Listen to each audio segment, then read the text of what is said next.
ahora Pedro Rosselló, porque ahí yo creo que hay un cambio importante en términos de la deuda que se emite en este momento. ¿Por qué? Sí, se da una situación bien interesante. Luego de las grandes inversiones que se viabilizan con la administración, principalmente de Rafael Hernández Colón, y varios proyectos importantísimos, sobre todo en carreteras que gestionó Carlos Romero Barceló, bajo la administración de Pedro Rosselló se produjeron quizás los proyectos más grandes de infraestructura que nosotros hayamos conocido y también los más plagados de controversia, desde el Coliseo José Miguel Agrelot hasta el superacueducto, el tren urbano, pero el tren urbano fue financiado principalmente con fondos federales. Pero sí hubo una situación que comenzamos a ver, y es que cuando nosotros miramos parte de la deuda de los años previos, en el 70 y en el 80, fueron deudas que se dieron a través de corporaciones públicas, como la Autoridad de Energía Eléctrica.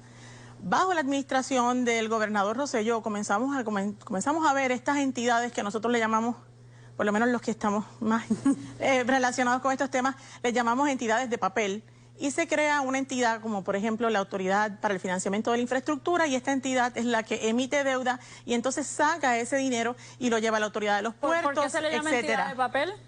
Bueno, porque técnicamente no ofrece un servicio, no está directamente relacionada con esa actividad. Lo mismo posteriormente vimos con la creación del Fondo de Interés Apremiante, o COFINA, que es lo que dio paso a otros financiamientos importantes que ya se dan en la década del 2000. 8 años después llega Sila Calderón. Sí, y Sila Calderón llega y se encuentra con dos circunstancias. La primera, mucha de la deuda que se emite bajo la administración de Ricardo Rosselló se emitió para invertir en infraestructura, pero también mucha de ella se emitió sin que hubiesen fuentes de repago específicas.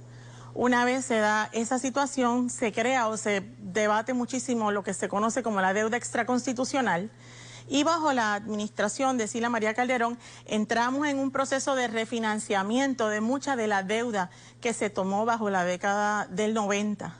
Y en parte toda esa dinámica que se dio ahí se da porque se produce una reducción o una baja en los tipos de interés. La administración entiende que puede ahorrar dinero, como si usted fuera a refinanciar su casa, para reducir un poco el pago mensual, y muchas transacciones de refinanciamiento de deuda se dieron durante ese cuatrenio. ¿Dónde entiende que se da ese paso, quizás ahí por el camino complicado, incorrecto, que eventualmente nos llevó a la situación en la que estamos hoy? Sí, entre la administración del doctor Rosselló y la administración de Sila María Calderón se dieron transacciones y se emitió deuda cuyos fondos, en parte, no todos, fueron a financiar gastos operacionales, gastos del día a día, ¿no? Y entonces, bueno, pues mire, esto es muy simple. Imagínese que usted va a refinanciar su casa por 30 años y que lo que usted va a hacer con el dinero que obtuvo es irse de viaje a Disney, ¿no? Pues básicamente, no estoy diciendo que eso hicimos necesariamente, pero es una especie de analogía, ¿no? Entonces se produce una situación, no llegan fondos suficientes al Estado, y entonces el Estado comienza a emitir deuda y dentro del refinanciamiento utiliza dinero de obligaciones generales para financiar el presupuesto. Llega Aníbal Acevedo Vilá, ¿ese patrón continúa?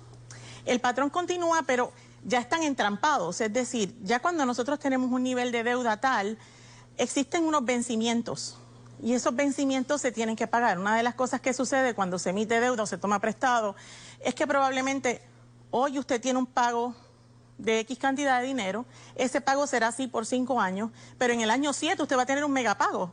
Y entonces usted tiene que o buscar dinero y pagarlo, o por el contrario refinanciarlo. Bajo la administración de